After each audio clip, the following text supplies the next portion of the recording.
Vice President Shettima opens inaugural body of benches annual lecture, tasks judiciary to uphold the law. But this world is not without its burdens. The expectations are high, and the temptations are many. Senate passes bill mandating citizens' registration.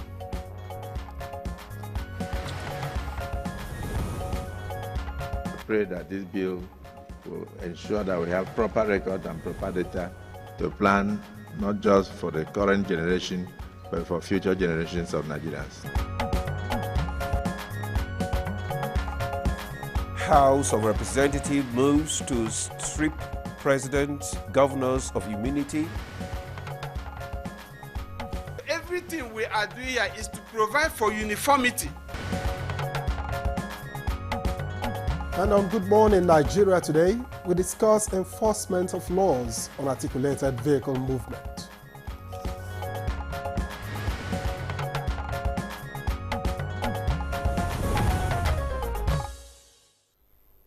Well, have you ever been stuck behind a slow-moving trailer on the highway, Victor? Stuck. Isn't that better? Consider dodging one with a loose container. And yet these articulated vehicles are the backbone of Nigeria's economy, hauling everything from fuel to food across the country. True, but their increasing numbers raise big concerns. Road safety, gridlock, even environmental hazards. So what's been done? The laws exist, the enforcement agencies are in place, but somehow the chaos continues. And that's why this morning we dig into the regulations, the gaps, and the solutions. Are we enforcing these laws or just reacting to disasters? Big question. And that's the conversation today. I'm Ademola Adeoye. Welcome to Good Morning Nigeria. And I am Victor Azu. Glad to have you with us. We're live on the network service of the NTA. Chukwudi Okoli Ubaja joins us later for the newspaper review. But first, the news highlight with Mina Daniels. Good morning, Mina. Good morning to you, Ademola and Victor. Here's the morning news. Vice President Kashim Shettima has enjoined the nation's judiciary to remain steadfast as custodians of the law. The Vice President gave the advice during the official opening of the maiden body of benches annual lecture in Abuja.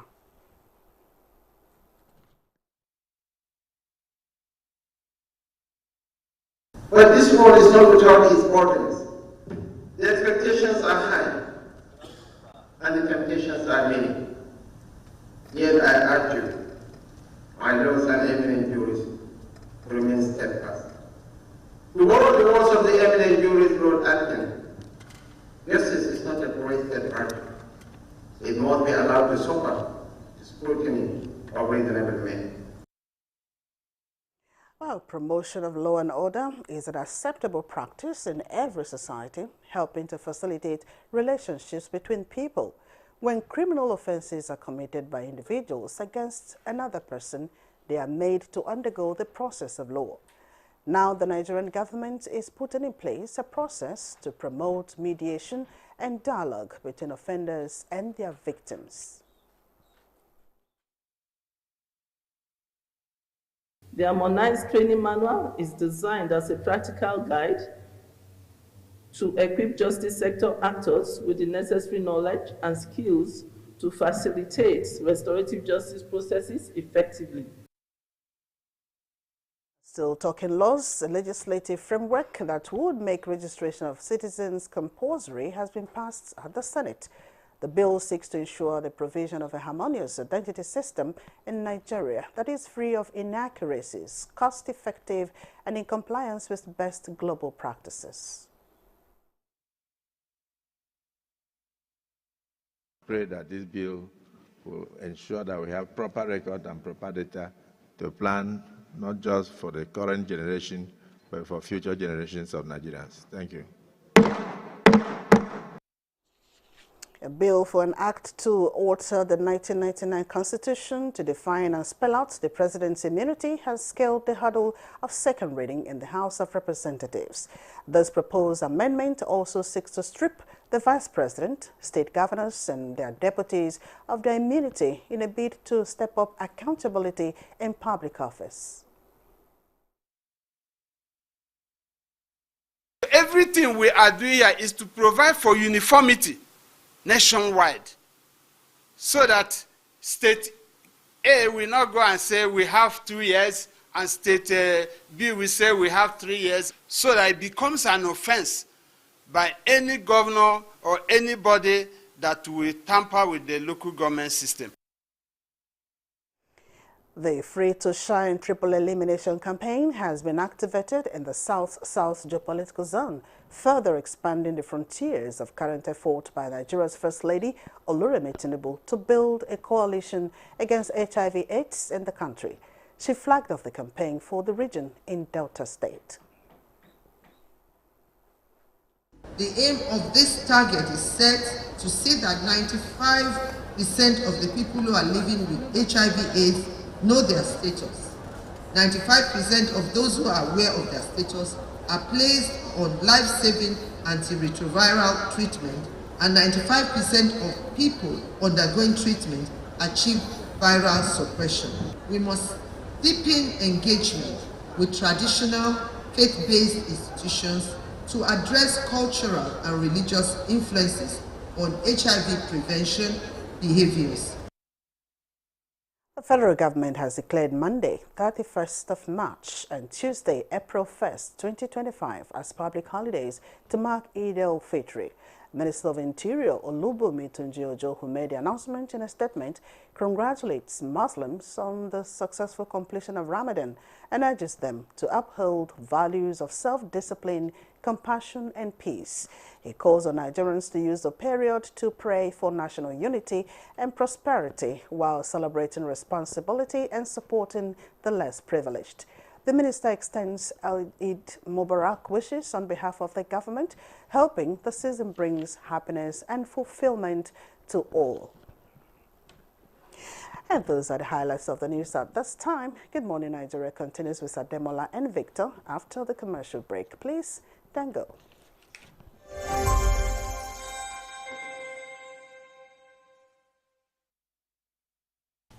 I am Oluremi Tinubu, the global and national Stop TB champion.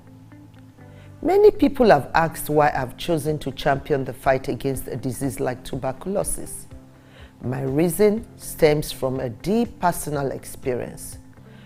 I once had a friend who unfortunately fell ill and concealed the nature of his sickness until it was too late.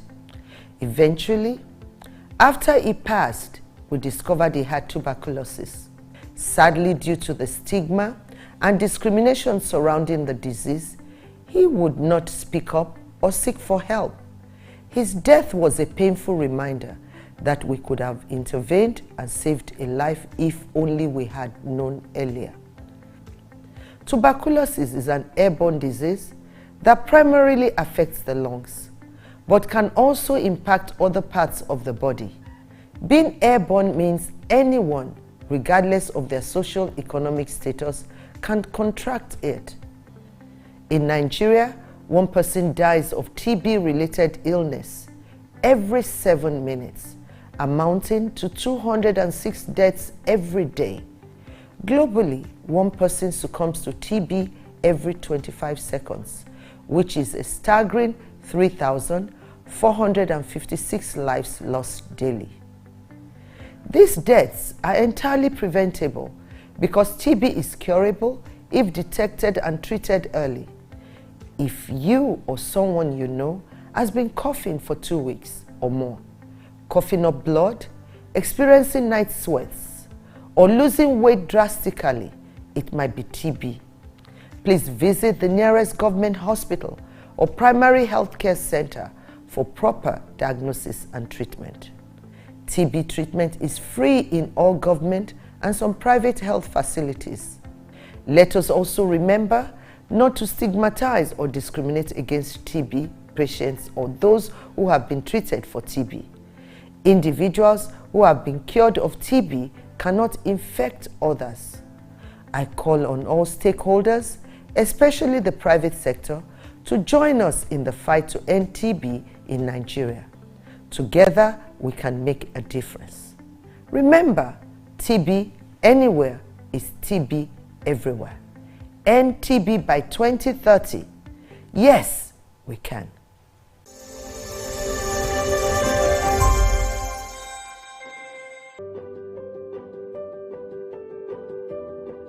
Have you heard the news? The federal government of Nigeria, through its direct benefit transfer program, has started the disbursement of 75,000 naira per household in 3 installments of 25,000, 25,000, 25,000 naira. Each recipient must have a validated national identification number, NIN, to receive the payment on behalf of their household members. To benefit, your household must be in the National Social Register of Poor and Vulnerable Households in Nigeria. The federal government's direct benefit transfer program is helping to reduce the effect of suffering while promoting financial and economic inclusion for the poor and vulnerable population in Nigeria.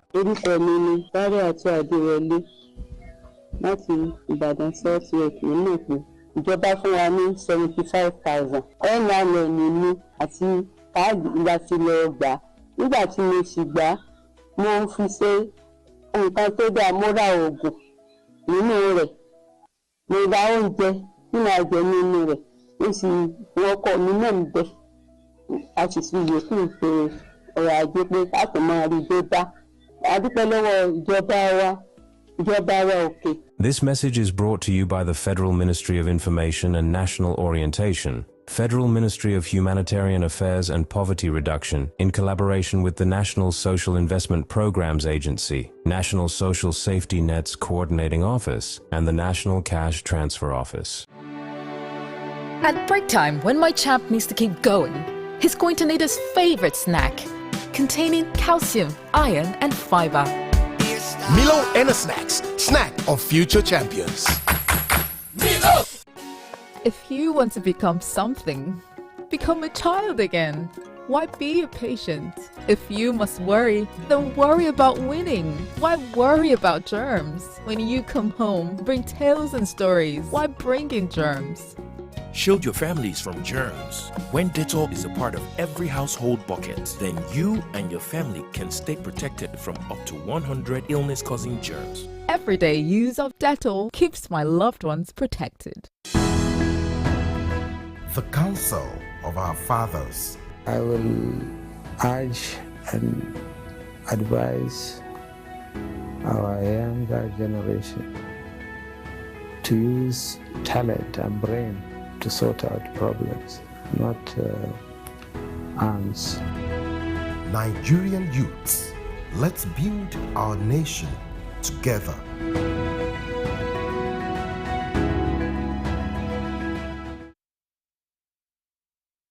The Nigerian national flag represents our country's history, culture, and identity. It was designed in 1959. The colors are Emerald Green 2.0, which represents agriculture, and Immaculate White represents unity and peace. Know how to handle our flag. Illuminate the environment or don't fly the flag overnight. Do not fly a dirty or tattered flag. Take such flag to the nearest National Orientation Agency office for proper disposal and replacement. The national flag can only be flown at half-mast on the directive of the federal government. The national flag must be flown at the same or higher height when displayed alongside other flags. Don't burn or allow the national flag to fall on the ground. Do not print, decorate, modify, or insert the coat of arms on the flag. Our national heroes are not buried with the flag. They are honored by presenting it to their next of kin during interment. Respect our national flag. Be a real Nigerian. This message was brought to you by the National Orientation Agency, NOA. Nigeria is perched on the treasure trove of solid minerals. Gold, coal, tantalum, tin, but none is more critical to our future or the world's future like lithium. Let's talk about illegal mining operations. What is our strategy?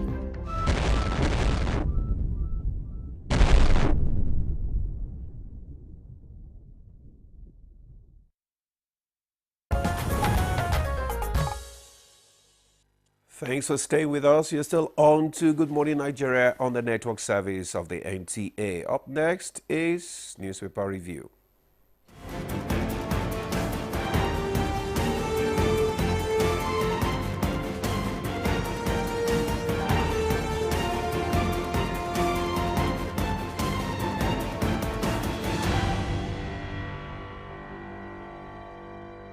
All right, thank you for staying with us.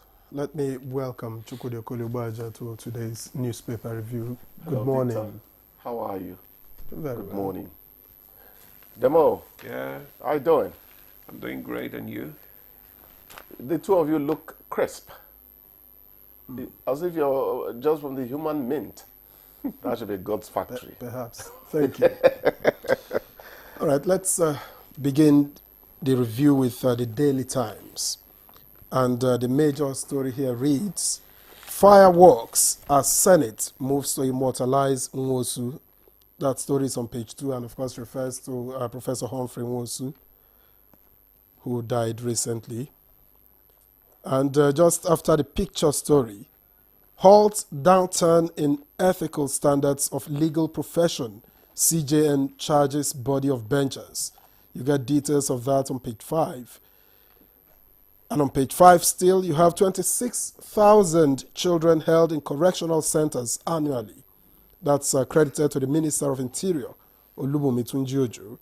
And Salah, police assure of security in Kano amid tension over parallel Durbar. That story is on page 11.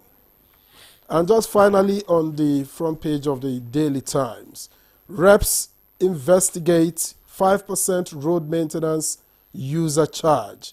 You can get details of that on page 9. And that takes us to the People's Daily, which leads with this headline, Bill to strip VP, governors, others of immunity passes second reading at reps. For details, go to page 15 of the People's Daily. And just below the nameplate, Senate urges Ministry of Communications to review increase in recent data costs. For details, go to page 3. And just beside that, INEC notifies Natasha Akpoti-Uduaghan of petition seeking her recall. Copies Senate. That story is on page 7. And after the picture story just below it, man arrested with $578,000 at Lagos Airport faints in court. You get details of that, how he fainted, on page 7. And the final 3, just at the bottom of the front page of the People's Daily. Shatima to judiciary, don't submit to blackmail. That's on page 2. DMO declares 1.09 trillion naira Sukuk proceeds. That's on page 4.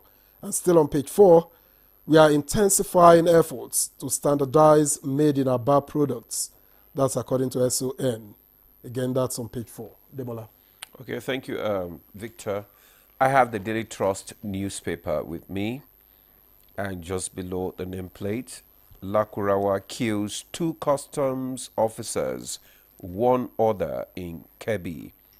Details on page 6. Senate pushes for lower data prices. Details on page 30. Recall, INEC confirms petition notifies Natasha. Details on page 11. Constitution Amendment, immunity debate. What is good for the president is good for vice president. Details of that story can be found on page 3 and 4. Then we have 112 persons killed in Niger tanker explosions in 3 months. Details of that story can be found on page 24.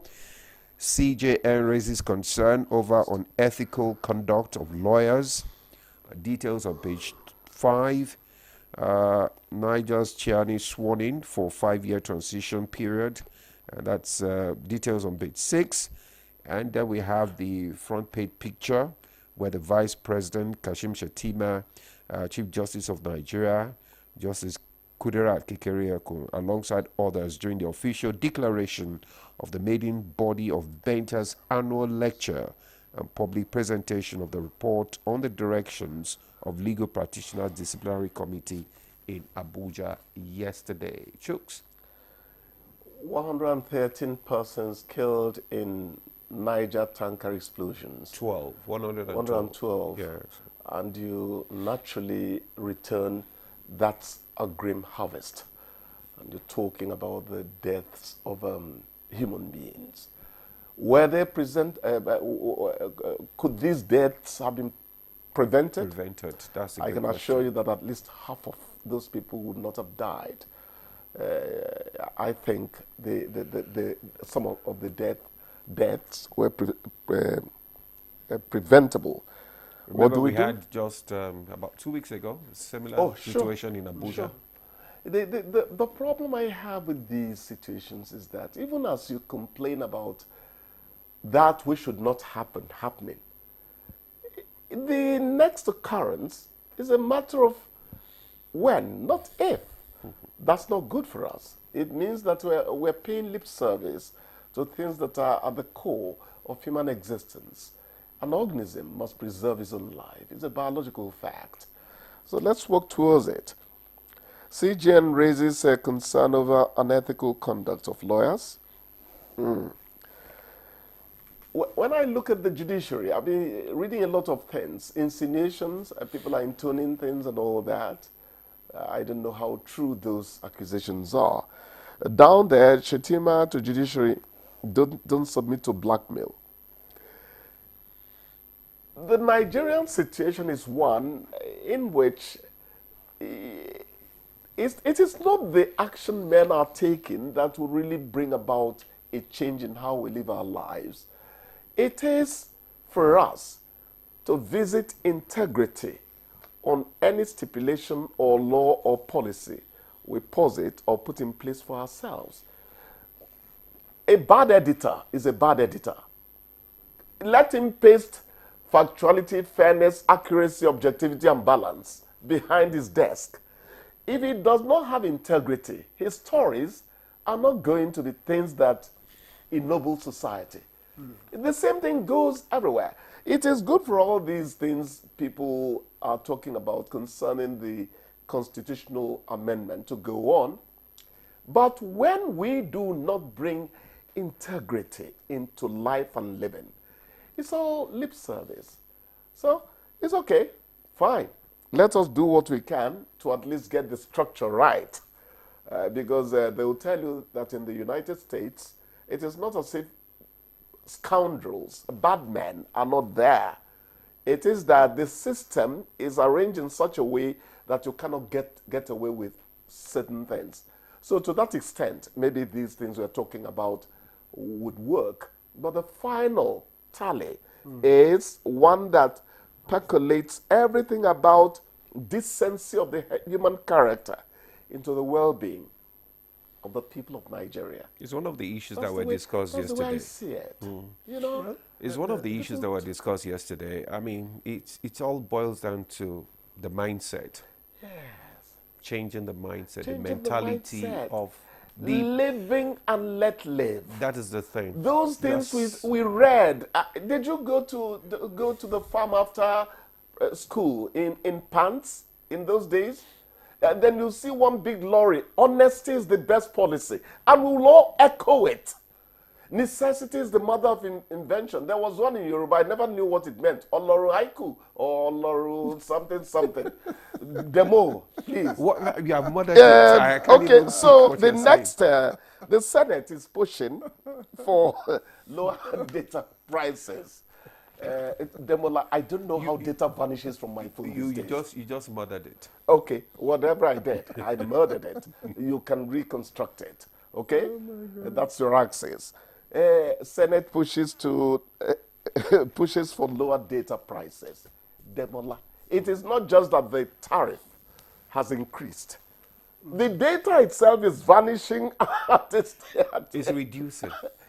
I don't know. No, because the tariffs, when the tariffs increase, the idea is that the amount of data you could purchase with a certain amount that you used to purchase with a certain amount, you can no longer purchase with that same amount. The amount of data you get becomes reduced. And then so does the time of usage. Hold on. That's what it is. I am saying that 24 GB, whether na Toro Bayam or na Shishi, does not last as long as the 24 GB I was buying before. Chooks, Wait, Victor, no.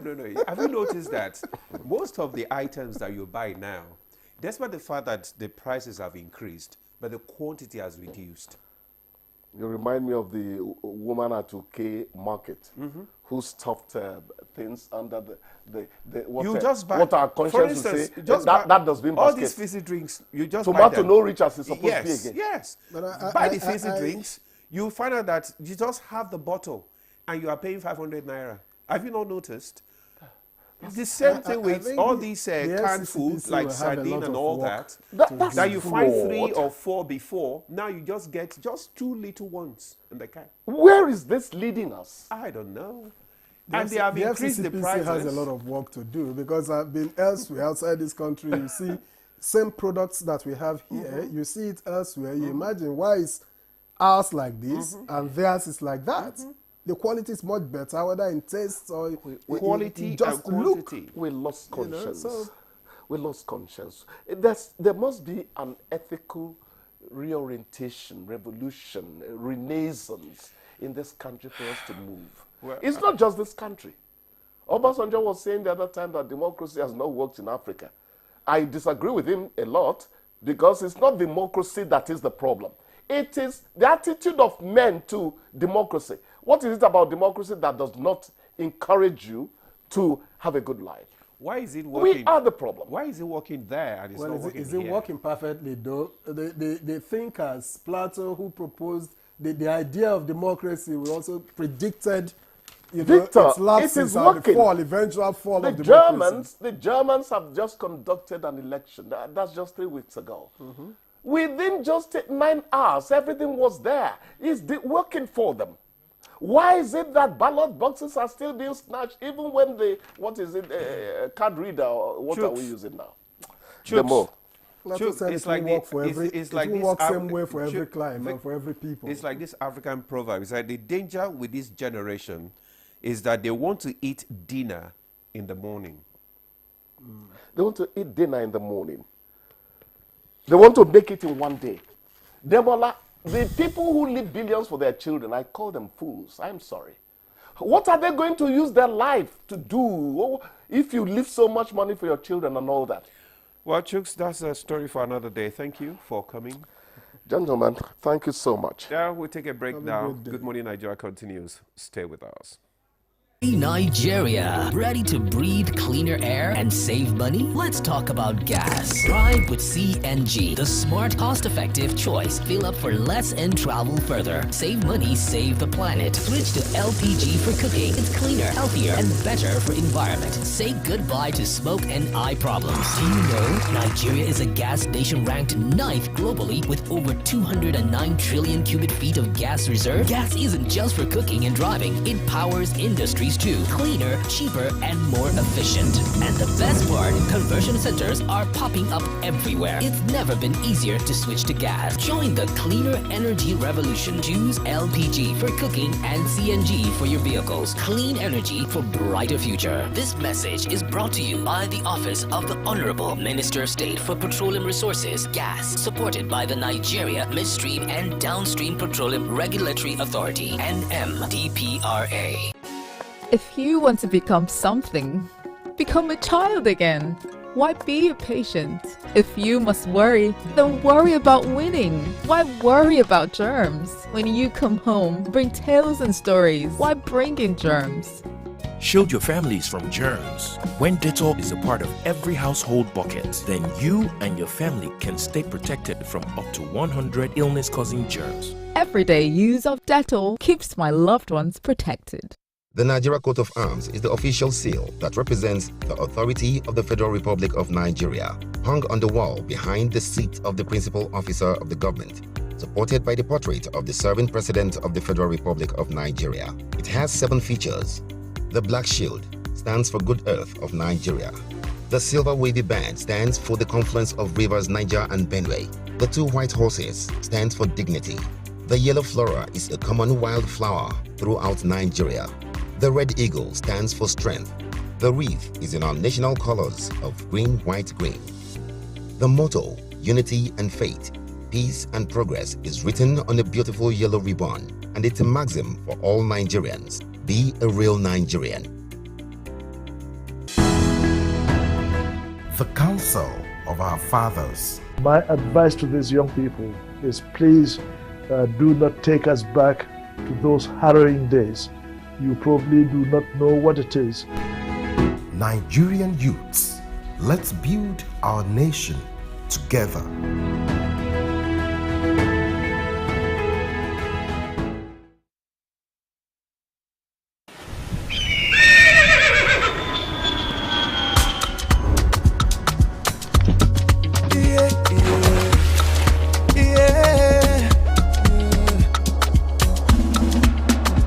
From the Atlantic across the savannah to the Sahara, we rise, a land of the free, we know they tire.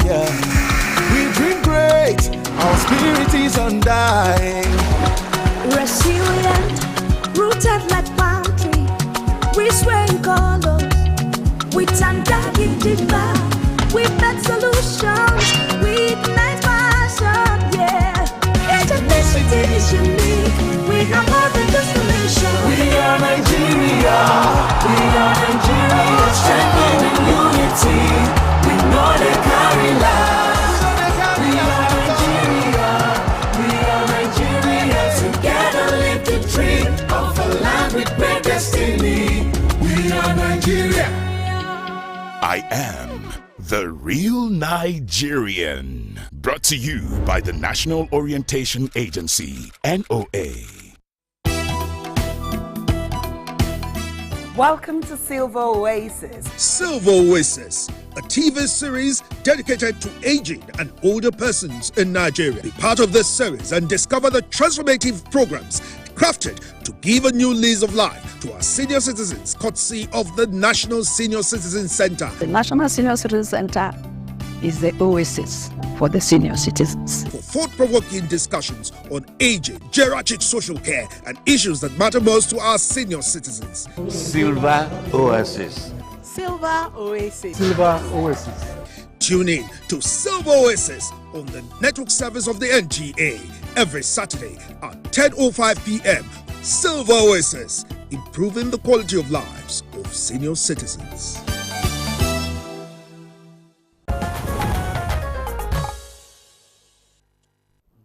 Thank you for staying with us. This is Good Morning Nigeria on the network service of the NTA.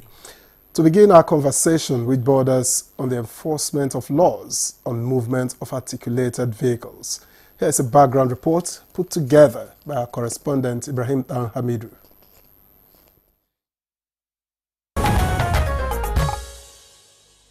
Enforcing laws on articulated vehicle movement is crucial for Nigeria's road safety. The recent devastating truck explosion accident at Karu Bridge and many others, which claimed lives, caused injuries, and destroyed properties, highlights the urgent need for stricter regulations. In Nigeria, articulated vehicles like tankers and trailers are required by law to maintain a maximum speed limit of 50 km per hour on highways and 60 km per hour on expressways. However, the prevalence of accidents involving these vehicles suggests a lack of adherence to these regulations. The Federal Road Safety Corps, FRSC, is responsible for monitoring and enforcing compliance with safety standards for articulated vehicles. A critical scenario that demands attention is when trucks carrying heavy loads descend on slope highway roads during rush hour or ascend amidst hundreds of smaller vehicles and massive traffic. In such situations, speeding at 50 to 60 kilometers per hour is not only reckless but also potentially catastrophic. These vehicles must adopt a snail's pace for safety, if not banned totally from driving in such traffic. To counter this behavioral pattern, road traffic and safety law enforcement officers could implement strict speed limit enforcement, utilize technology like speed cameras and radar guns to enforce speed limits, designate specific routes. Assign specific routes for articulated vehicles, avoiding congested areas and steep slopes. Mandatory driver training programs. Introduce training programs emphasizing defensive driving and hazard perception. Regular vehicle inspections. Conduct regular inspections to ensure compliance with safety standards. Collaborate with traffic management agencies. Work together to optimize traffic flow and reduce congestion.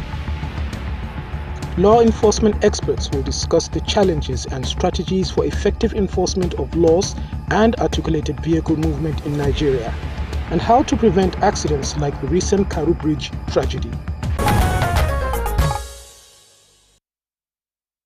Thank you very much, Ibrahim Dan Hamidu, for that background report there. And now joining us to discuss enforcement of laws on movement of articulated vehicles. Let me introduce the Assistant Corps Marshal, Federal Road Safety Corps, Uche Omeje, is the Operations and Federal Road Safety Corps, FRSC. You are welcome. Thank you very much.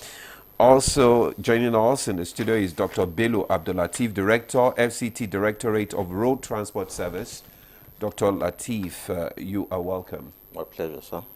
Still joining us here is Comrade Oluchi Chinagorom, Petroleum Tanker Drivers National Secretary. Glad to have you join us on Good Morning Nigeria. Thank you, sir. And good morning. All right, thank you, Demola. Let me also welcome here in the studio Manu Chuboju, who is a lawyer and transport consultant. A pleasure to welcome you to Good Morning Nigeria. Thank you very much. Good morning. And finally, but by no means the least, we have also been joined via Zoom from London, Maryland, United States of America, Simon Patrick Obi. Obi is a supervisory board member, Youth for Road Safety, yours. Thank you for joining us. Good morning, and thank you for having me. Well, let's begin our conversation this morning with the ACM, that is the Assistant Corps Marshal Uche Omeje, with this question. And because we have found out that most times we are most of the time reactive instead of being preemptive. And what are the current laws and regulations governing movement of articulated vehicles in Nigeria? Okay, thank you very much.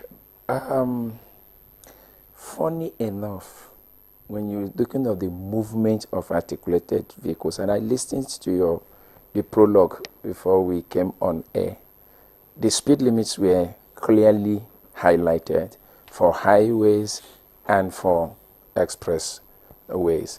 If you look at it, you notice that for highways, it is lower than for expressways. And the simple reason is that within the highway, you have intersections here and there. A true expressway does not have any intersection. If a vehicle, if a traffic is going to cross it, it is going to use an over bypass or an under bypass, but it should not have any intersection. And because of that intersections you have on the highways, it is anticipated that the other motorists could actually bump into the highway without even thoroughly taking cognizance of the person that is on the major road. And so the speed limit is always lower. So when you look at, in terms of movement, the first factor you should look at is adhering to the stipulated speed limit for various areas. And even within this context of the highways, when you get to the build-up areas, you notice that the speed limit comes down. Just last year, the United Nations will come up with a different speed limit with what we have in urban before. Before, in the urban, you say 50 kilometers per hour. No, now it is 30 kilometers per hour. So it is expected that within build-up areas that motorists should adhere to that speed limit. The next thing is in terms of restrictions in various states, and this differs from state to state, and that is actually within the state laws. For example, if you are in Lagos, you notice that Western Avenue, there is a time belt for trucks within those areas. In FCT also, within the route in question where the 19th March incident happened, I am aware that FCT also have its own limitations in terms of when certain vehicles should ply that. I go back again to Lagos, where I spent most of my career. You will notice that Awolowo, you will not see trucks there.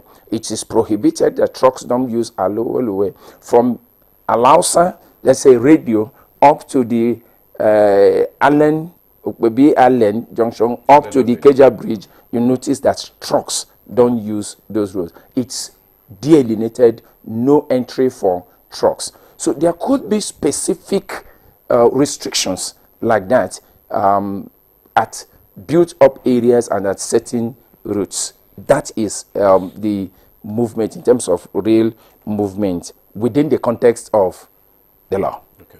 Now, what we have not been able to establish in Nigeria is, should we really allow, because of recent it has come to the front burner, should trucks really move during the day when other motorists are also on the road, or should they just move at the night? The argument is neither here nor there. For us in the Road Safety Palace, if you say they should move by night, you're also going to consider the issue of response time in the case of an emergency. All the incidences we have had, you've seen how all the services, be the FRSC, police, VIO, and of course the fire service, you have seen response times improve greatly in recent times. And I doubt if we will get the same measure of timely response if it is at night. Then you also need to balance it with the security situation in the country within those highways too. So it is a debate that will not end if we continue to do it. Should the person have a breakdown, will he have mechanical help or not at that point in time? So I think within the context of all this, because I even read in the papers, I don't know how this thing, where they are pushing in the House of Assembly that it should even be, they should just move at night. But then again, remember also we are in the democratic setting, that people also have freedom of movement. So within the context of all these things, I think what we should be looking at is just in terms of... What does the law say concerning their movement? Is there any specific time? No, that's exactly what I just said. There's no specific times per se, but there could be specific restrictions from varies from state to state. And I illustrated it with FCT and Lagos, you know. And these are just specific. But when you look at the general context of the law, you cannot restrict somebody from moving at any point in time. We don't have that law yet that says trucks can only move at night. There is fundamental human right. I'm sure we're going to go to court if we come with that also. But would you say that these laws, well, decentralized as it is at the moment, are they obeyed? Well, it's easy to make the example of Awolowo Way in Lagos. These are exclusive areas. It's easy to get this out of the way in those places. In other places that you know, are these laws adhered to? And that is why we are where we are today. Not just about the trucks movements in terms of adherence, but the general attitudinal predisposition to obedience to traffic rules and regulations. You have it in trucks, you have it in cars, you have it in motorcycles, you have it in commercial, you have it in this thing. We just flagrantly disobey traffic rules and regulations. We don't call it anything. Look at FCT here. I have done a study, but though not too extensive, and an observation survey. I stood at a particular point and I was counting how many vehicles that beat or run on red, as we technically put it, but beat traffic light. Now I discovered that the SUVs and the who is who are the ones that are actually even doing it more than the commercial this you are looking at. So it's about, we just have this nonchalant attitude to obedience to traffic rules and regulations. All right. Thank you very much. Thank you very much, A.C. Amucho Meje. Let me get to Comrade Chinagorom just beside you there. There are laws, maybe not as stringent, maybe not as much as we would want them to be, but do you, and I speak, your members, do you have a challenge adhering to existing laws regarding movement of articulated vehicles? Thank you very much. My name still remains Comrade Oluchi Chinagron. I am the National Secretary, Petroleum Tanker Drivers Branch of NUPENG. For instance, the leadership of our great union has immediately gave an order on a ban regarding to night driving. This night driving has caused a lot of damages in our dear country, Nigeria. And it was on that note that the leadership of the union says there should be no night driving. As it stands now, our members, we don't drive at night. We do not in any way drive at night in order to avoid any road accident. Another thing the leadership of the union has done. But are you saying that road accidents are likely to happen more in the night? Because I'm trying to, so that we make sense of it. In the night, the roads are freer because not a lot of people are moving at night. So is that the challenge you have, accidents? At night, we all know that not everybody will be able to see clearly at night. And we all also know that some of the articulated vehicles, their headlights are not very bright. Why? Why? That is because some of them lack maintenance. But because of the lack maintenance, it was another reason that the union says we should not drive at night. And again, we all know that there are certain areas where we are not conversant with. There might be a bad spot at that road. And when you get there by sudden, it will lead to fatal accident. That is the reason why they said we should not drive at night, so that we will know exactly where we are going. You will be able to identify the exact place you are going, how the road is being fixed. That is why we don't drive at night. Thank you very much. Do you regulate the activities of your members? Yes. When I mean regulate their activities, making sure that they are in good form. For instance, you are using glasses now. Yes. All right? Yes. But I've seen most of these articulated drivers, none of them, not one single, is using, glasses. Are you telling me that their eyesights are perfect? That's one question that I want to ask. Because you see all these drivers, and there was one particular vehicle that I, boarded one time like this. I was traveling. Then we had issues with this airline thing and all that. I had to travel from Abuja to Lagos.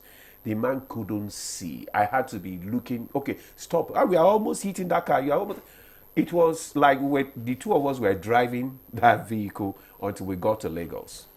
Well, so how do you people? So how do you? Tell us. Thank you very much, sir.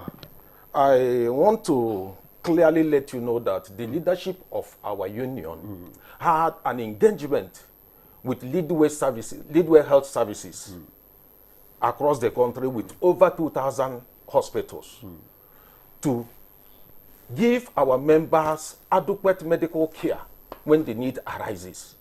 They check their eyes, they check everything that needed to be checked to be sure that they are very fit to apply on the road. So these are the things our leadership are doing to make sure that our members are very safe while plying the road, in order not to cause any accident, in order not to cause anything that will bring havoc to our dear country, Nigeria. We all know that accident has taken so many lives and properties of our dear people of our country. And it was on this note that our leadership had this engagement with Leadway Services to make sure that our members are properly checked when the need arises before they apply the road. Okay, we'll come back to you now. But then Let's go to the to Dr. Bello Abdulateef. I want you to tell us what are the major challenges, because I know that you are in charge of the Directorate FCT Road Transport Services. So tell us what are the challenges, facing the enforcement of all these laws. Thank you. First of all, let me lay support to what my colleague from Road Safety has enumerated earlier. In addition to availability of laws, I think there are other conditions that we need to look at. It's not just about speed limit alone. It's about looking at certain, conditions that, precipitate accidents. One would be like the road character, because experience has shown that some of these accidents happen, at certain particular, areas. So we have done our own studies. Have discovered that either some of these roads are slopey or sharp bends, and for articulated vehicles to be able to ply these areas is always very difficult, because of other complementary factors, which is mixed road use. Now, using the same road with other smaller vehicles, taking into cognizance variance in their braking, distance systems and all that, and then couple with attitude, which is equally a subject matter for discussion, So, in 2010, the FCT administration, because of the peculiarity of that Nyanya-Kefi road, initiated, truck timing restriction, that articulated vehicles should only be allowed to ply that particular, not just that road, all the, highways leading to the city, following our traffic patterns, because we have two level of traffic, in the FCT. Okay. In the morning time, when the inbound to the city is heavy, and in the evening, when the outbound, is heavy. So in the morning, trucks are not supposed to ply, those roads from 6 a.m. to 11 a.m. And in the evening, from 3 p.m. to 10 p.m. So this is the restriction that was initiated and backed by, FCT transportation regulation in 2010. And then the responsibility of enforcing this restriction is saddled with the Directorate of Road Traffic Services. But of course, the peculiarity of FCT. If there is no, enforcement synergy among all the stakeholders, including the union and other,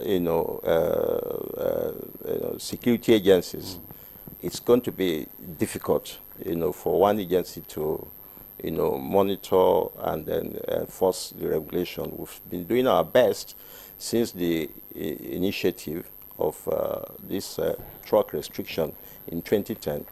Not until last year, when the court slammed judgment against us that we cannot impound and impose fine, on motor vehicles on the road. In fact, indirectly saying we have to be off the road.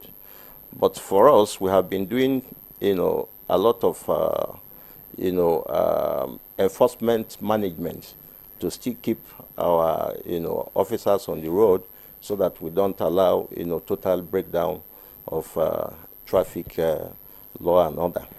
So for me, I think there is need for us to broaden, our enforcement synergy to involve other stakeholders, other agencies, particularly those that,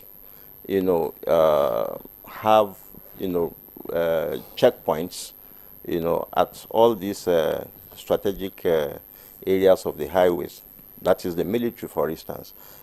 So, but for what happened on the 19th March, we have actually sought, some collaboration, and then we are getting cooperation from other agencies, the road safety, the military, the police, and now the truck timing is being obeyed, but I don't know for how long it will last, but in the time being, this is what is happening. But for... Okay. Dr. Abdulateef, thank you very much. But clearly, the steps that are being taken at the moment maybe may work in Abuja, but it hasn't stopped the carnage, overall. Because what we still find is the continuous accidents, loss of lives, and all of those. So we'll get back to you, but let me get to Manu Chiboju. What's your assessment of this whole situation? Yes, haulage vehicles, articulated vehicles are important for the economy, to keep the economy ticking because of, moving goods and all of that around the country. But then the toll on lives, the toll on human lives is also impactful when you look at negatively impactful on the society, on even on the economy itself. So where are we getting it wrong and what needs to be done? Thank you very much. I agree with you that in spite of the laws available for regulating the movement of articulated vehicles, we continue to have carnage on our roads. And if you look at the statistics, I'm familiar with the road safety statistics because I'm an ex-road safety officer. Now, the statistics are shocking. To keep it simple, we are looking at an average of 4 trailers and 4 tanker accidents per day. Average. On a daily basis, year in, year out. And we are looking at deaths and injuries arising therefrom. Day in, day out. Yeah, some make headlines. As we are here in the studio, before we leave, God forbid, but that is the statistics. Statistics are stubborn. There will be 4 accidents somewhere nationwide. There are about 3,000 to 4,000 trailers and tankers on our roads every day. Using road safety statistics, NMPC statistics, Nigerian Post Authority statistics, and other market where these trailers get loaded. These 4,000-5,000 are totally unnecessary. We are also looking at the neglect of our other transport modal system. 4,000 tankers and trailers on our road. What about railway? Railway can easily depopulate these hazardous vehicles on our road. What about pipelines? Pipelines are completely neglected. It's as if it's not a transport mode in Nigeria. You don't hear pipelines mentioned at all. You just think it's a Niger Delta thing. No. Pipeline is a nationwide thing. In fact, pipelines should be such that some pipes should be wired to our individual homes. Just as you have taps in your house. Gas should be wired to our houses. And other gadgets and other facilities like petroleum should be wired to our neighborhood. We don't need these tankers and trailers on our roads if we depend and develop and stop the neglect of other transport modes. We have about 20,000 square kilometers of waterways in Nigeria. 10,000 year in, year out that are navigable. We don't use them. 26 to 30 states in Nigeria are navigable. We don't use the waterways. We have river ports fully developed that are neglected. I don't want to mention Onitsha Port. I don't want to mention Baru. I don't want to mention others that are totally neglected. These are ports, river ports. I don't want to mention Makurdi, Benue, where I am from. All these are totally neglected. Everything is road. The concentration of our transportation on just road alone, we are looking at road safeties are here, VIO are here, we're looking at 85 to 90%, which is totally lopsided and wrong. We're not even talking of the damages to these vehicles. No pen. They are here, they will affirm what I'm saying about damages to their vehicles on a daily basis. Daily. The vehicles are damaged, they get burnt, they get destroyed. The goods they are carrying get damaged, they get burnt, they get destroyed. So if they can attest, why are they not using, other means to transport their products? It is the false economy of it. Because they have this feeling that we must be on the road. You don't have to be on every road. You don't have to be. You can just go to a railway station and pick your goods from there. You can go to an NMPC depot where there's a pipeline and pick up your goods from there. You don't have to travel all the way to Lagos. We have tank farms in Lagos. Road safety have given them standards to use for loading, for safe loading. Safe to load trucks. But these tank farms neglect it because they want to make profit. So because vehicles have to come to tank farms in Lagos, 80% of our tank farms are in Lagos. And it shouldn't be that way. What about Warri? What about Calabar? What about One? What about the other places? Distribute it. So this lopsided economy on transportation is one of the major problems we are dealing with. So dealing with roads, dealing with regulation is really palliative.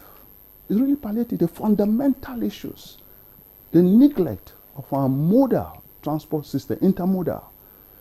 Just deal with waterways, deal with railway, deal with pipeline. If you deal with these three things for a start, it will significantly, in fact radically, transform this issue that we keep discussing year in, year out. I was just discussing with my colleague here. We've been on this issue since 1988. We were just young graduates from the university. 1988, this same issue. We deal with road transport owners, NUPEN, the various unions, year in, year out. There are programs already in place from 35 years ago. But the statistics don't go down. It doesn't go down. It's just that when one disastrous hazard happens in Lagos or in Abuja, it makes headline. What about the one in Borno? What about the one in Calabar or in Ogoja or in Otukpo? What about the one in Owerri that people don't hear of? What about the one in Kebbi that you don't hear of? That will run into a market and destroy things that journalists are not there to cover, that our smartphone users are not there to cover. Daily basis, and we'll be on it since 1988, and the statistics have not gone down.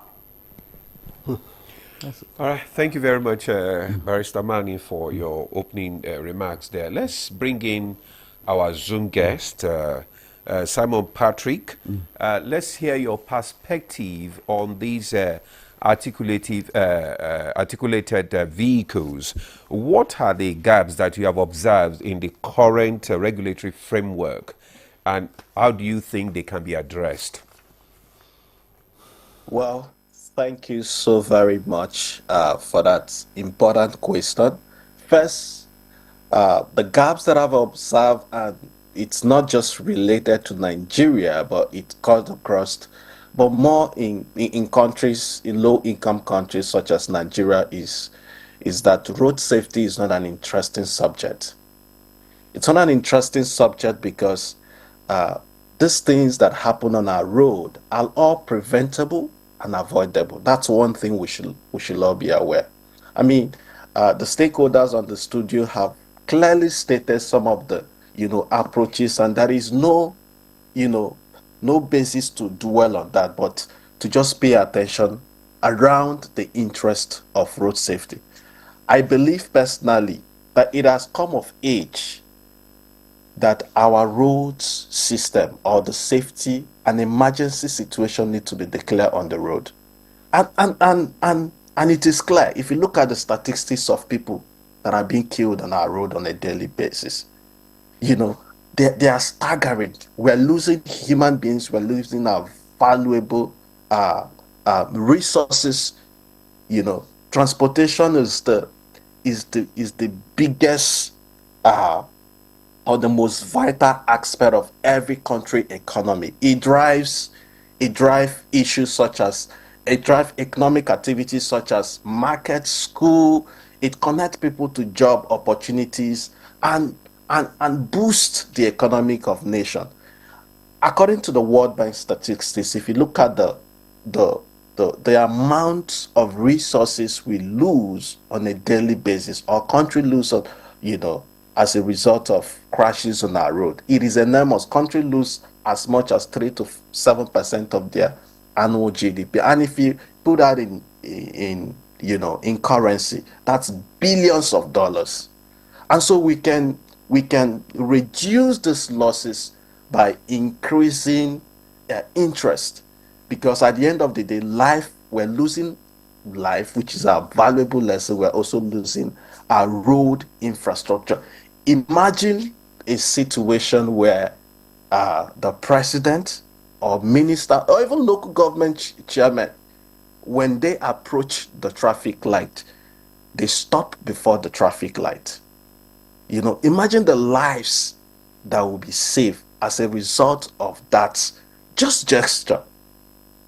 Imagine the number of lives that will be lost. But we live in a situation whereby, not so many of our leaders, pay attention to issues of road safety.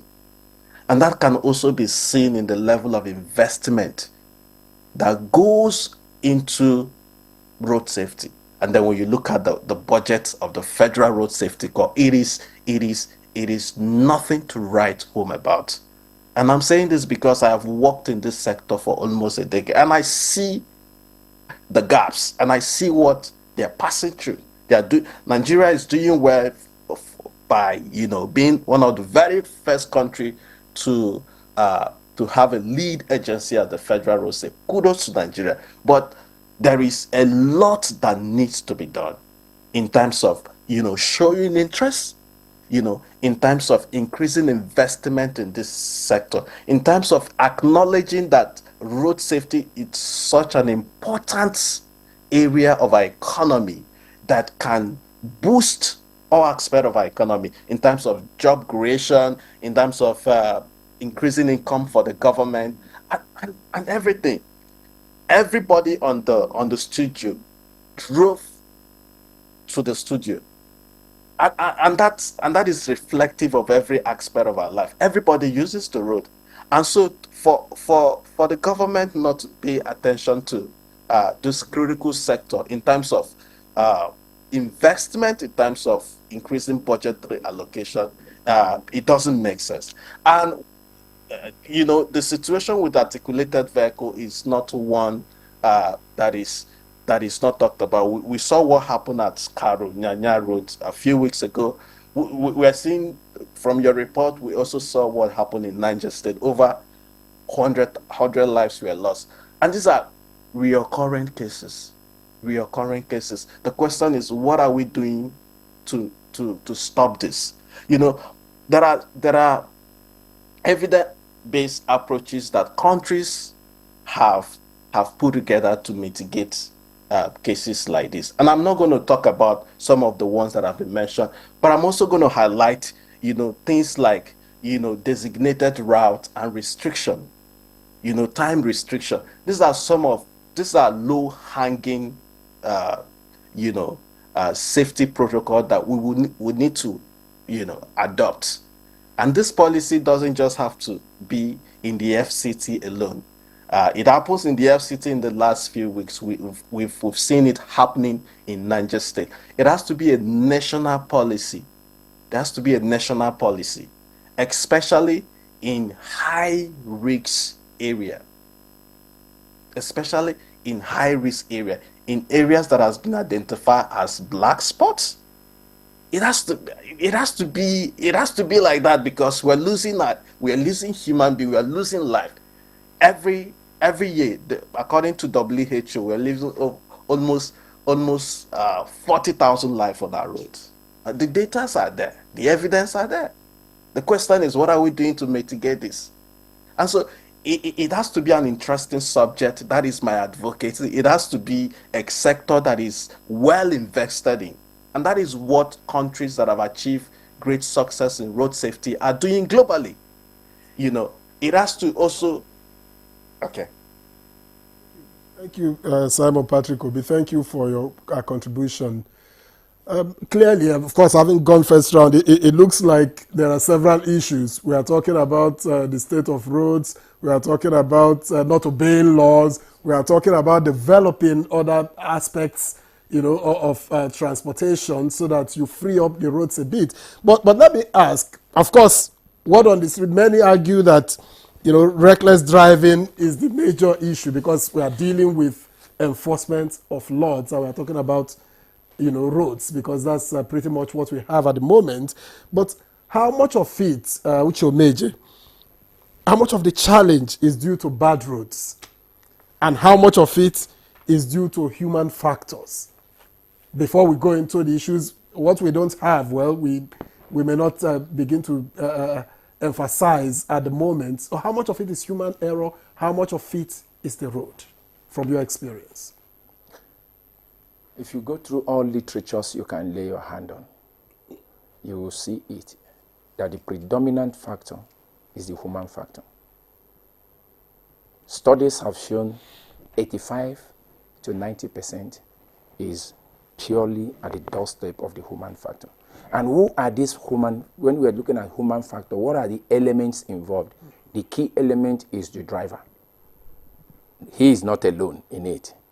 Other road users, including pedestrians, including the truck pusher, including, I hope you know that animals also use the road. At the FCT today, you are driving, you are also seeing cows on the road. So, but let's look at that the human element involved is, when we look at human elements, you look at everybody that is using that space called the road, including you and I. Have you also considered, I'm sorry to cut in here, if you say human factors, do you also factor in maintenance of vehicles? I mean, Comrade Chinagorem has already admitted that some of their people don't maintain their vehicles. Because you see a vehicle that is dangling, carrying a big container, you are wondering how is this going to get safely to where it's going. It's not about driving now. I'm coming there. When you also look at the human factor, even within the context of the scenario you have painted, he said during his listening that some of these vehicles lack basic maintenance. Who is supposed to maintain the vehicle? The human being, who knows that my vehicle has brake issues and I need to see the mechanic before I can go. I do not need to manage it. If you take away 85%, the remaining 15%, you share it between the road and the vehicle. Because there's the mechanical factors and the environmental factors. But there is something that has been said here that we must not sweep under the carpet. All over the world, crashes do occur. The magnitude is what makes our own what it is. The fatality index of Nigerian own is what makes it what it is. And honestly speaking, like my colleague said, except we begin to develop other alternate mode of transportation, we will just be like the children of Israelites in those days, moving round and round and round and round the circle. Where went somebody was just saying, and when he was saying, I was taking notes.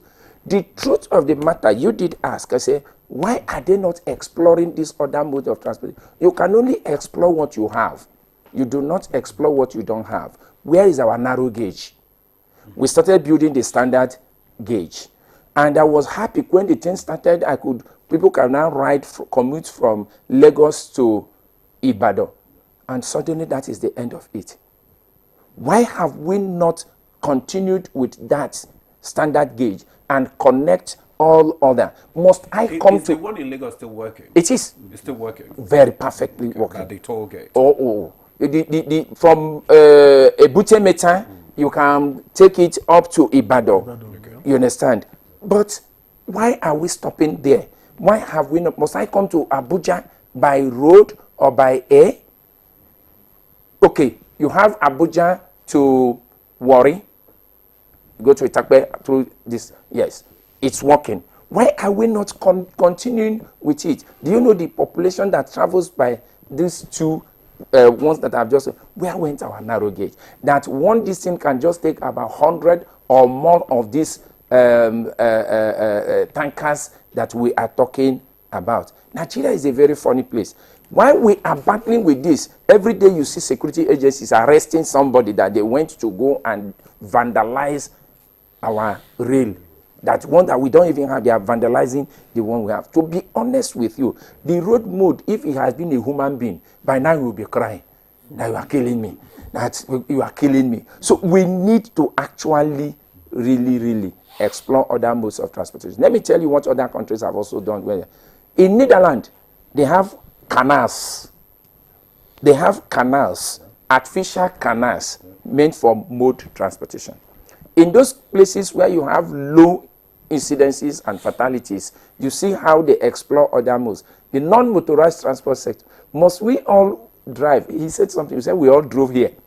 But do you know that in places like Netherlands and Sweden, professors go on their bicycle to lecture rooms?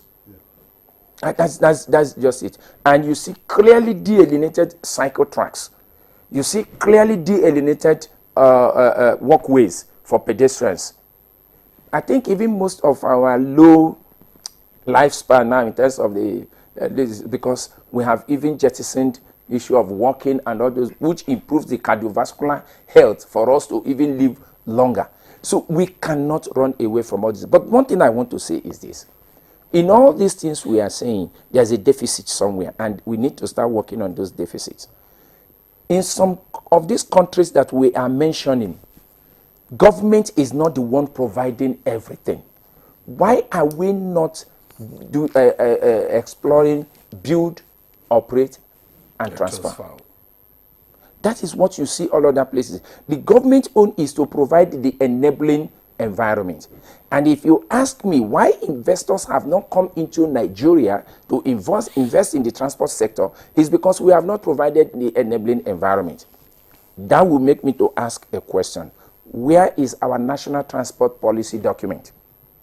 It is still lying somewhere unapproved. I was privileged to be among the personnel that reviewed that document up to its final stage. That document has not seen the light of the day. If I want to invest in Nigerian transport sector, I want to see what they have. I want to see the enabling environment they have to ensure that my investment will be secured. What do you consider enabling environment in this case? Oh, I will not come and build infrastructure today and tomorrow you use one law to revoke what I have done. That is exactly you have to make it environmental friendly for people to come in and make sure that they will be able to recoup their investment when there is that uncertainty that they are not going to. And you must have clear-cut policy documents on all these things. I said build, operate, and transfer. That is because the government, our economy is not smiling for the government to do everything. So allow them to come in, allow private investors to come in, and I'm happy that the present government is now creating that enabling environment gradually. Okay. We have the Akwanga. That's a Jos. If you're going to Jos now, we notice that we have started towing again, and they are building. They are towing it, and this thing. I mean, most people don't know. Nothing comes free, even in Freetown. We must be able to have roads, good roads, built. Let's pay the toll and have good roads that are well maintained. We have also looked and secured. We have also looked at the issue of having de-alienating truck routes. We know those truck routes. The only problem is getting those truck routes in good condition so that the trucks can actually use it without crashing and all those things. There is a technical working committee now being coordinated by the Nigerian Midstream and Downstream Petroleum Regulatory Authority.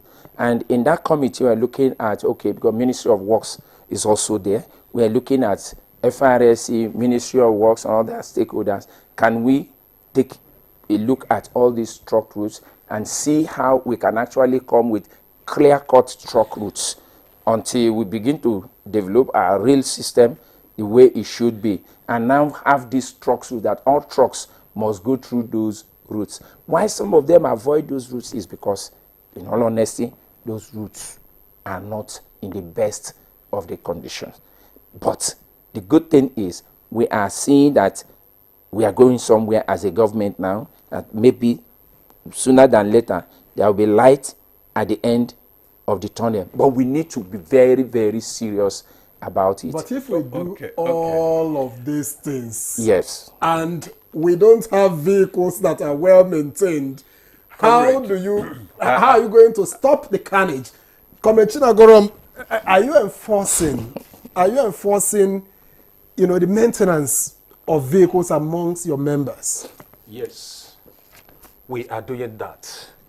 And I want us to understand that there's a checklist provided by the government and other stakeholders in the oil and gas industry. Before any trucks goes in for loading, that truck must be properly checked according to the checklist to ensure that they are fit for loading. If the truck is not fit for loading, it will not be allowed to go in for loading. With this checklist, it is now making it mandatory that when the truck is found faulty, they must surely go for repairs before coming back for loading. Without that, they will not be allowed to load. We have the road safety in all the tank farms across the country. We have our union vehicle inspection officers. We also have the companies, that is the tank farm safety officers. These three teams, they will all join together to inspect any truck going in for loading. And when they ascertain the truck, okay, that is when it will now go in for loading. I still want us to know that accidents are caused. They don't just happen, but they are not intentionally caused. Accidents are not intentionally caused. Accident is an unexpected event that carries out negative consequences without the intention of the one involved. That is to say, no one will intentionally involve himself in any accident. We have a lot of factors that led to accidents.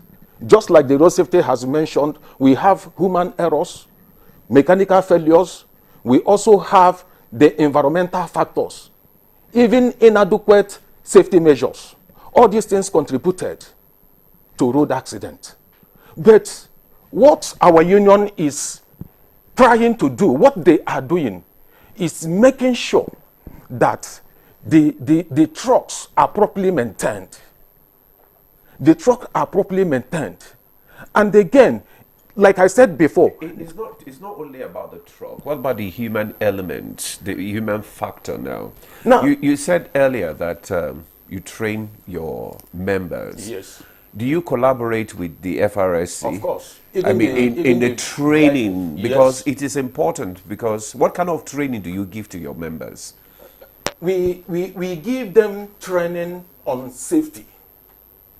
During this training, we involve the Federal Road Safety Corps, we involve the VIOs, we also involve the fire service members to make sure that all of them will be part in that training.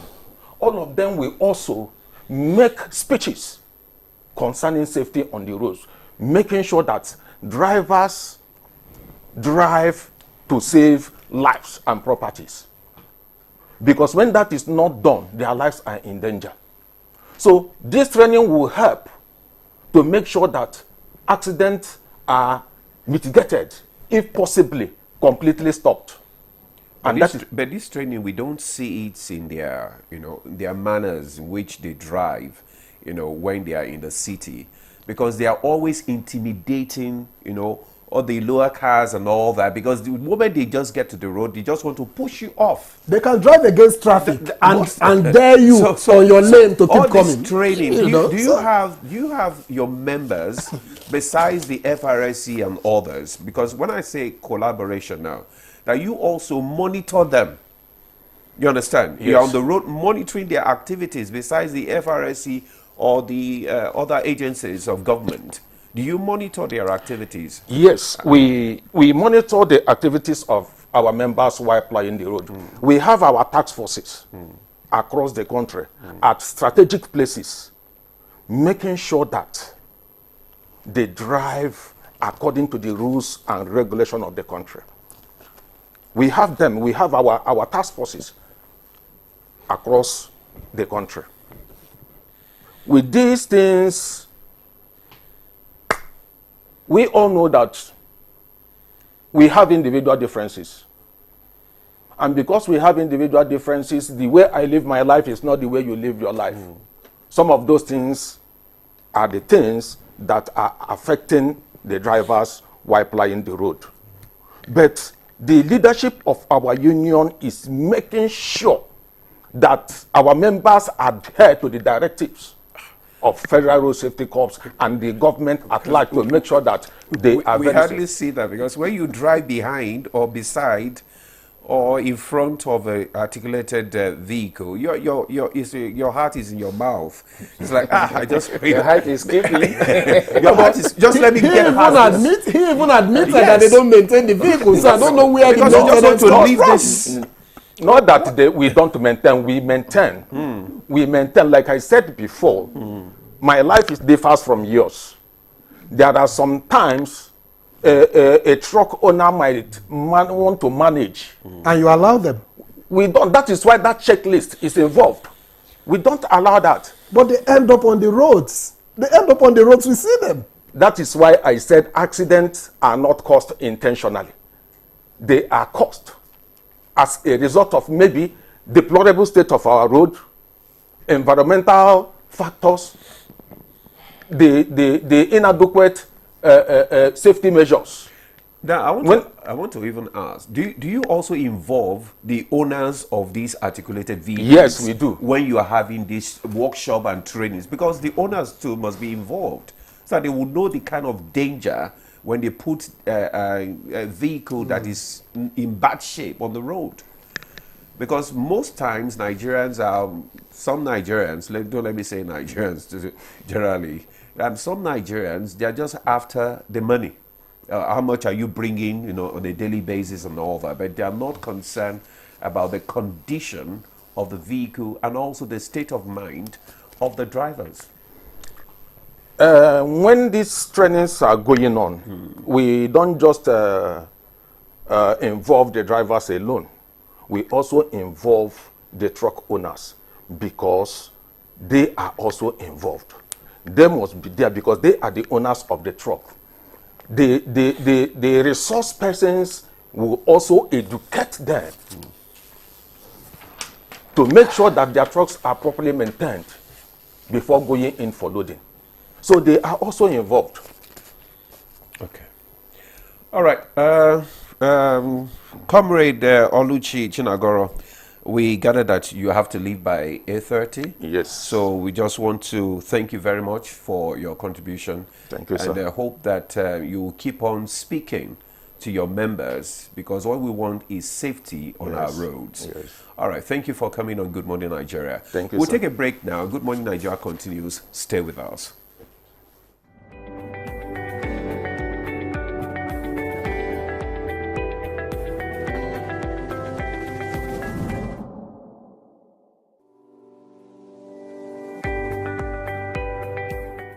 Well, creativity is so broad. I would say whatever it is that you're creative about, it takes a lot of practice before you become very good.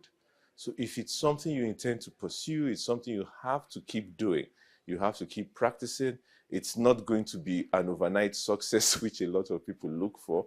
But if it's something you're determined about, but the drawback rather, is that you need what is called staying power. While you're developing your creativity, you need to earn a living.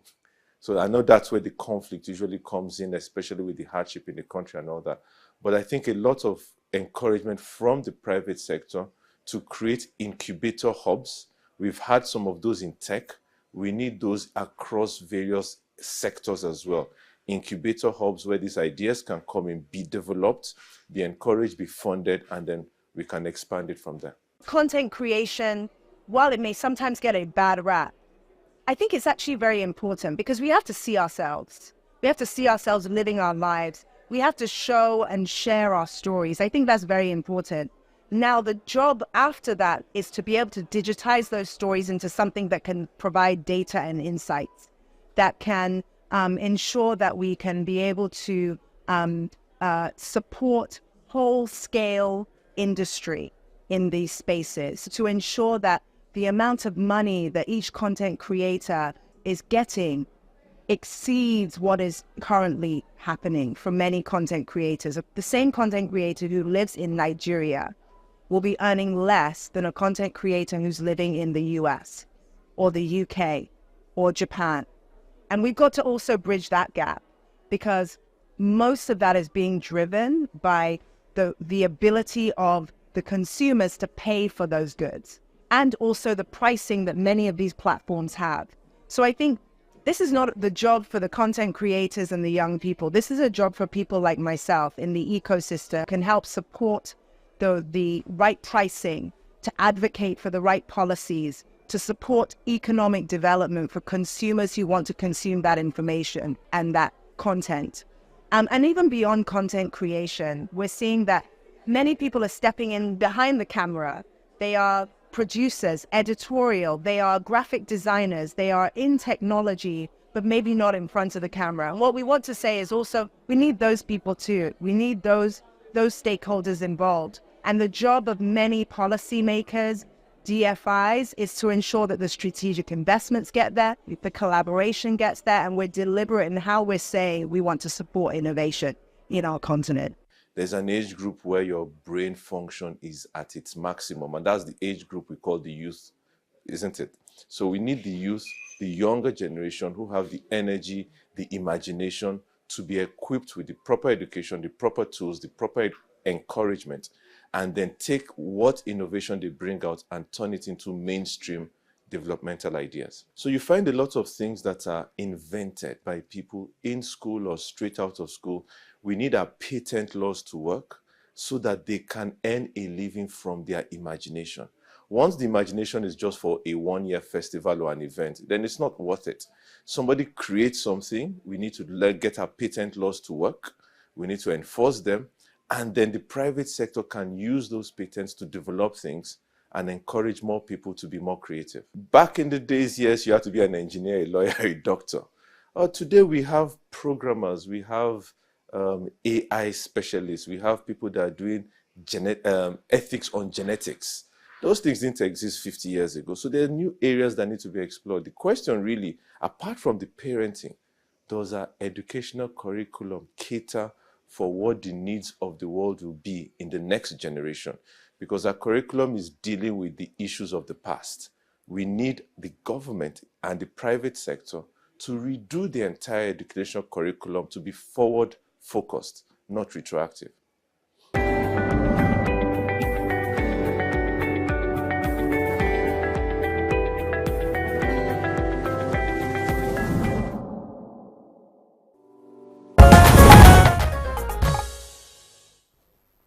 All right, many thanks for joining us. This is still Good Morning Nigeria on the network service of the NTA, and we have been discussing enforcement of laws governing the movement of articulated vehicles.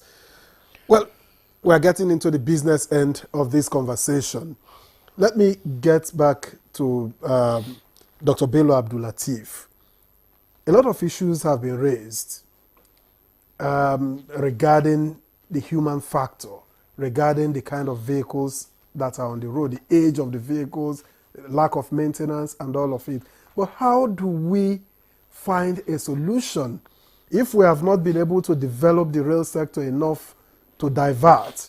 If we have not been able to develop the waterways enough to divert, how do we find solutions to the carnage on the roads because of articulated vehicles? Thank you very much. And then the first thing is that we have to begin to look at, drawing an active legislation around the operation of, articulated vehicles and truck, activities generally in the country. Motor Vehicle Administration, being a state matter, has allowed each state, to manage their, motor vehicle, differently, but we need to have a central plan, and then which means it will start from what specific age is required, for who should be an articulated vehicle driver. It's very important, but I know it's, from Highway Code, it's stated that about 26 years, but that is not being, respected. You now see children driving articulated vehicles, and there's no proper training school. There has to be a registered, proper training school for articulated vehicle driving. It's a special, skill that is required to drive an articulated vehicle because of its, the gross weight, So if we don't have an accredited special training school for these drivers where they will be trained, generically on everything revolving not just about defensive driving, but emotional intelligence, what should be their mood before they begin to put, that vehicle on the road. It's very important. And then we need to have active legislation on that. And then, again, it should be stated in line with international best practice that there should be a mental evaluation, mental and physical evaluation of who will be a driver, of this particular class of vehicles. Is very important.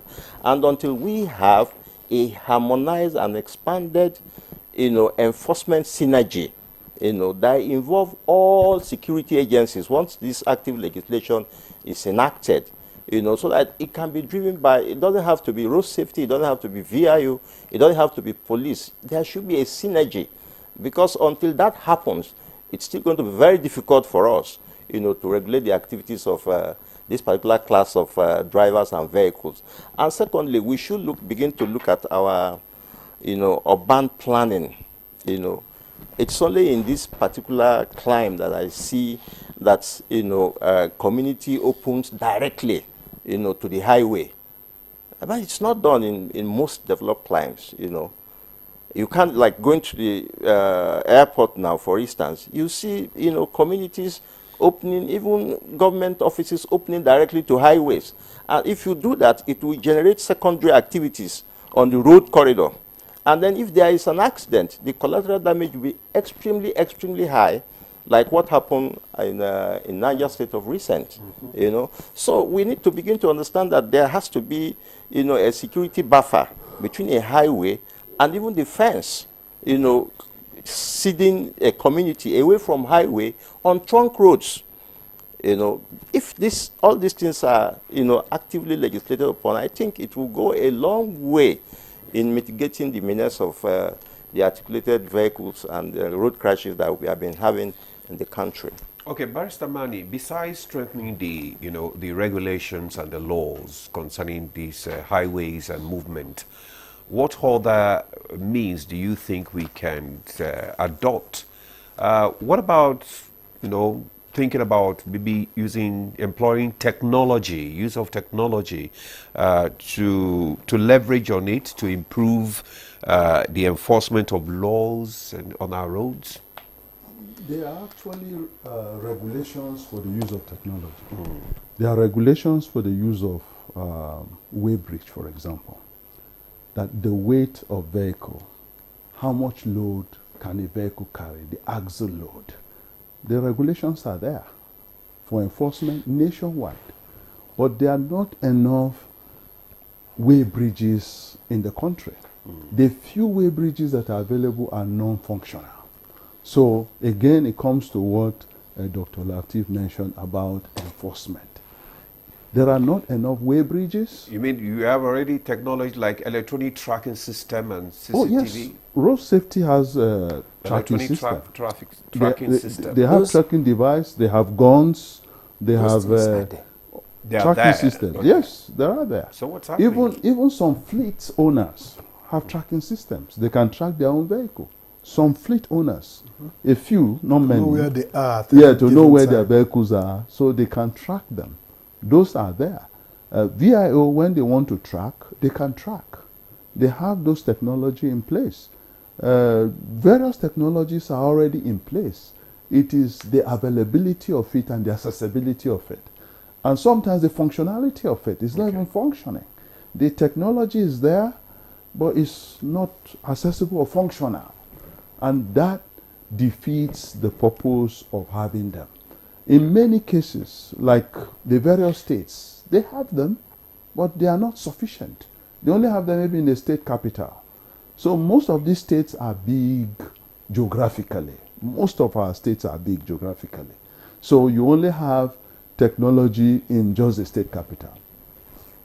But road transportation happens outside the state capital too. 80% of road incidents That's why I don't even like using the word accident, because as we've agreed here, they are human directed. It's human elements that are directed. And to that extent, they are therefore not really accidents. They're just incidents. Incidents because if you manage the human element in it, and some, even the human elements involved, they disregard technology anyway. Even when they know they are being tracked, they disregard it. Even when they know they have to use particular standards of loading, like we were referring to safe to load. The safe to load policy in many tank farms are disregarded.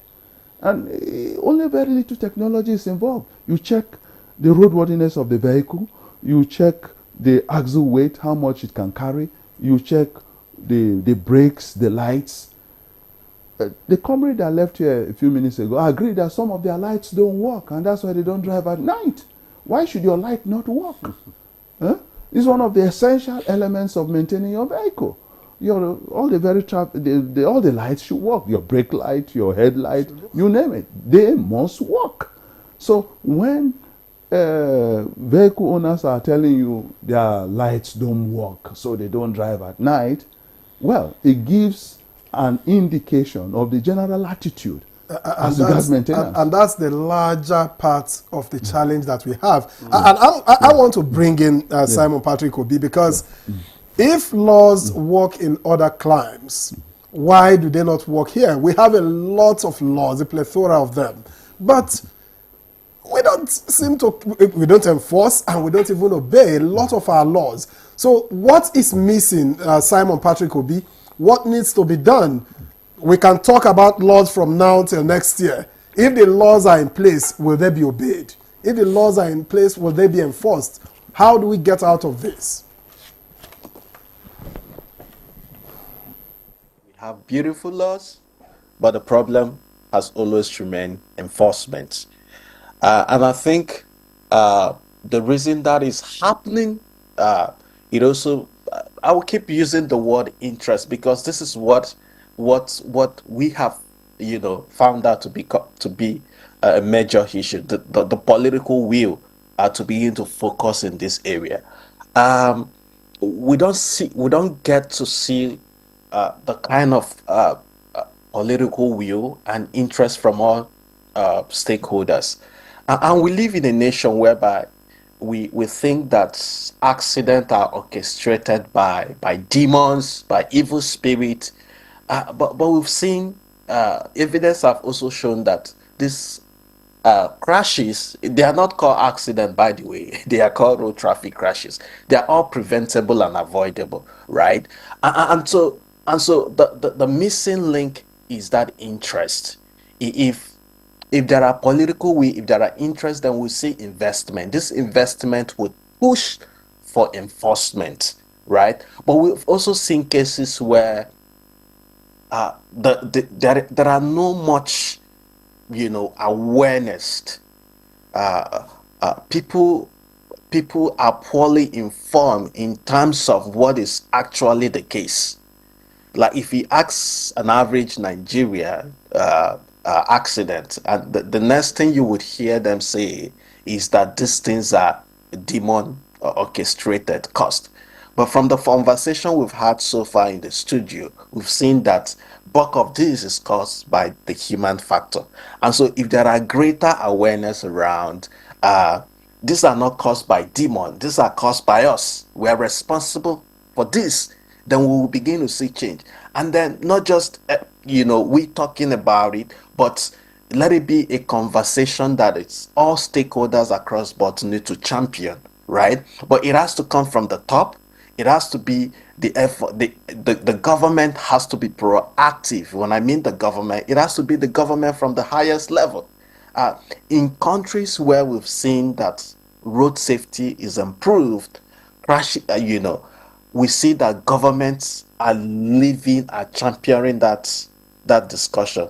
One of your guests mentioned Sweden, which is often used as an example. We see a situation where Sweden is performing best, but that came from the highest level of government. So we need to see that commitment. That commitment will translate into making sure that these laws, these beautiful laws that we have are enforced, in the way that they should be. We've also talked about issues of technology, which we have.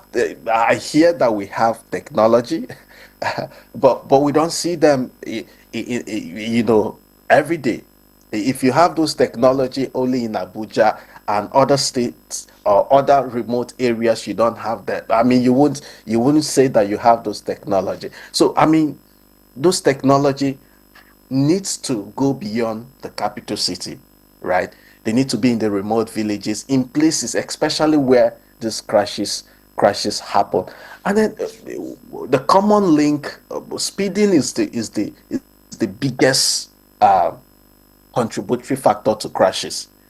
And so if we're able to reduce speeding by half, then we're able to reduce the number of crashes that happen on our way. And so I would continue to say that interest needs to be shown. There's need to be that strong political will. Again, we're losing human lives. We're losing our valuable infrastructure.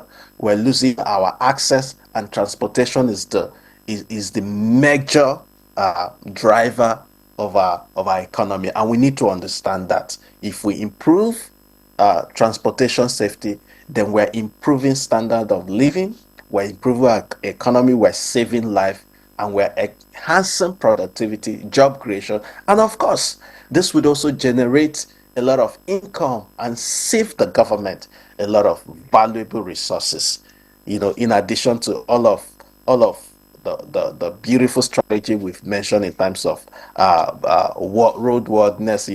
I believe strongly that one thing that would drive this process is when we begin to see that strong political will from government at the top. It has to be that. Your suggestion there, the need for strong political will. And we know that for all these things to work, there is the need for especially road safety, to educate the public awareness, education. We found out that, most of these agencies, they do less of it these days. And like we said earlier, you always react instead of you prevent. Most of the time, most of these agencies are hiding. Instead of them to educate the public, the road users, on what to do, how not to go about it, they are waiting for you to just miss it. So when you miss either the traffic law or whatever, they just grab you and you say, okay, no. They are hiding. Sometimes they will hide those traffic signs and they will cover it so that the road users will not see them. We have seen such before. Okay. So what is happening to all this public education, road awareness and all that? What is happening? A lot is happening. Yeah. It's just that when incidences happen like this, we think as if nothing is happening. But please, before I answer that, let me say something, because we talk of technology and we have not really exhausted it in terms of what we have done. For example, the Federal Road Safety Corps, we came up with a policy that all commercial fleet operators must have their vehicles installed with speed limiting device. Yeah, I remember. That's the technology. What are we using it to do? Address what our contributor on Zoom just said. Address the issue of speeding. Because if we can cut down on speeding, we are going to cut down on the fatality index greatly, by same proportion. So we came up with that, and all commercial fleet operators have been installing it. I agree with you if you say, that it has not really gone, generally everybody have Is it mandatory? But then it's all borders on the economy. When we started, the dollar rate was not what it is today, and the compliance was higher. When we had this recession and the dollar rate became, because all these things are, all these technologies we are talking about, remember that they are all imported. But is it mandatory to install? It is. All commercial, when I said all commercial fleet operators must have their vehicle installed with speed limiting device, and we are enforcing it. And before the Nupeng secretary left, he mentioned about the checklist. FRSC developed that checklist that we are using in Tank Farm. What we did when we started having all these high incidences of crashes involving tankers was to train our operatives on safe to load. After training them, we deployed them to these tank farms. The essence was for us to ensure that we tackle this thing we are seeing today now from the origin, because the origin is from the loading point. We make sure that vehicles that do not meet minimum safety standards do not load. We don't get them to load. And I'm happy, I referred earlier before to the technical working committee that the Nigerian Midstream and Downstream Petroleum Regulatory Authority is now chairing and coordinating, where all of us as stakeholders are, that day to day are now getting involved. We had the issue of overloading also of these trucks. Remember that we started with 33,000 liters. From 33,000 liters, we get to 45,000 liters. Now we are now having trucks 60,000 liters and above, and they are now helping us to address it. We have staggered these things in phases that very soon now we'll phase out 60,000 liters. This is due to stakeholders' collaboration. Then you come to states. There are states like FCT and Lagos who have also deployed number plate recognition cameras. For example, Lagos for one. Whatever you do on Lagos, they pick it and at the back end.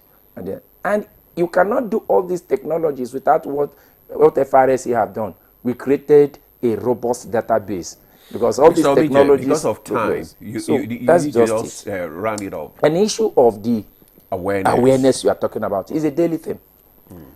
On a daily basis, if an FRSC operative arrests somebody, before you are allowed to pay, you must go through public education in their office before you are allowed to go and pay. We are still on with our park advocacy at interstate parks, where our operatives go there and talk to them before they leave. We are still on with our road shows and mega rallies at festival. The Salah is now coming. If you go to the field, you see that all the sector commands, they have been doing one form of campaign or the other in which they invite the stakeholders, including the press, and it's always covered. And one other thing we also did was to create a mobile app that if only Nigerians can tap into it, go to Google Play Store, download the FRSC mobile app. If you are approaching a crash-prone area, a black spot, that app will tell you that you are approaching a crash-prone area, that you should slow down your speed. But since we know that not everybody will obey laws, what are the challenges you have with enforcing existing, road traffic laws here and there? What challenges do you have? Is it manpower? Is it logistics? It's a combination of so many factors. Logistics is there too. As I speak to you now, I need more patrol vehicles to police Nigerian roads. I need more patrol vehicles. I need more recovery vehicles that when it happens, you can take them off immediately. I need more ambulances. These things are all logistics. And you need more personnel. And of course, personnel will always Barrister go with Mani, it. So it's a combination of factors. Barrister Mani, the key takeaways. 60 seconds, please. Key takeaways so that we can have Dr. Lateef as well. Over-dependence on road is not helping the economy. Okay. The cost is high, both human and economic, even to the owners of the vehicle. We already have waterways, and these waterways can be deployed and used. The water is there. There's a network of waterways of over 15,000 kilometers already. It's already there. It's for us to use. What about for movement? For movement, we can deploy barges. Barges can carry 3-4 tankers in one go, one small simple barge. How many barges do we have in Nigeria? So intermodal system of intermodal. Okay, Dr. Lateef. Yeah, for us in FCT, we are proposing to establish articulated truck terminals at every entry point to the city. Where in each of the truck terminals we'll have an inspection bay, we'll have a weigh bridge, we'll have a restroom, and we'll have a fire service and other complementary services, so that before you run through the city, your vehicle need to be inspected, ensure that you carry the right tonnage. All right, and expect that we carry the right tonnage. Dr. Bello Abdul Latif, Director, FCT, Directorate of Road Transport Service. We thank you for your time and for your perspective. My pleasure. Thanks. Let me also thank Manu Chuboju, who is a lawyer and transport consultant. We thank you for your thoughts on the program and for your time. Thank you for having me. And here in the studio, finally, let me thank ACM Uche Omeje, who is in charge, the ACM in charge of operations at the Federal Road Safety Corps here in Abuja. Thank you very much for joining us on this conversation. And finally, but by no means the least, Patrick Simon Obi, Supervisory Board Member, Youth for Road Safety, yours. Thank you very much for joining us. I'm sure this must have been a little bit inconveniencing because of time difference. So we thank you very much. We appreciate me. All right, and that's Good Morning Nigeria for today. We hope to see you again tomorrow. I am Victor, as we join us again. I'm Ademola Adio. Thanks for watching. You have a great day.